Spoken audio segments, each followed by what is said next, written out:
The report highlights authorities' recklessness, incompetence, and wanton disregard for human life. It also shows how Iran has covered up information, bulldozed the crash site, providing only a misleading and superficial account of events. The forensic team has come to the following three findings. First, Iran failed to ensure the safety of its airspace or even to notify airlines of the risks, thus setting the stage for a terrible tragedy to occur. Second, a surface-to-air missile operator made a series of extremely flawed decisions that could have and should have been avoided, which resulted in the operator launching missiles with the intention to destroy what was perceived as a hostile target. And finally, Iran's military command and control did not address the failures of the surface-to-air missile unit operator in a timely manner and completely failed to put in place the necessary measures to prevent the disaster. The facts are clear. Iran is responsible for the deaths of 176 innocent people. This includes seeking from Iran to the families we continue to grieve their loved ones. I want to reiterate our commitment to hold Iran accountable and seek full reparations in accordance with international law. This includes seeking from Iran a full accounting of the events that took place, complete transparency regarding the ongoing criminal prosecutions, and concrete guarantees by Iran that measures have been taken to ensure that such a tragedy will never happen again. The forensic team's report brings to light the acts and omissions that led to the shoot-down of Flight PS-752. This report shows clearly that Iranian civilian and military authorities are fully responsible for the downing of the flight. Today, as I did last week at the International Civil Aviation Organization, I publicly condemn Iran for its actions that directly led to 176 innocent people being killed.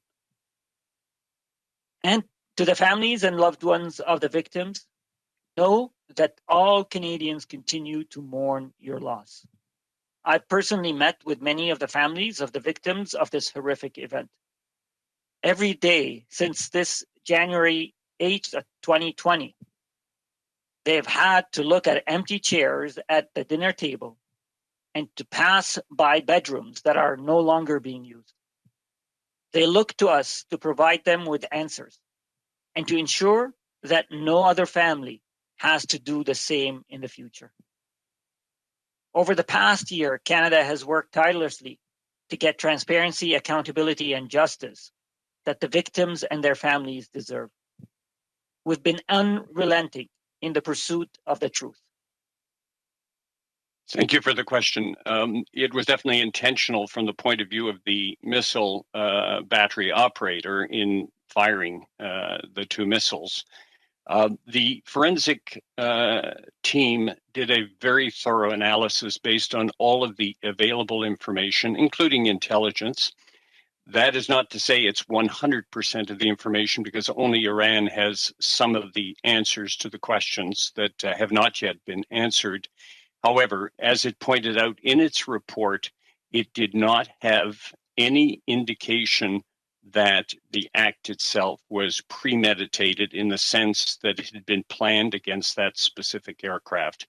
Having said that, Iran does not get off the hook in any way whatsoever. It is totally responsible for what happened due to a combination of incompetence, lack of accountability, a total failure of their command and control system, a total failure to properly assess the risk, a total failure to close the airspace, and not even bothering to inform the aircraft taking off that they were in a risk environment because missile batteries had been set up in the vicinity of the airport.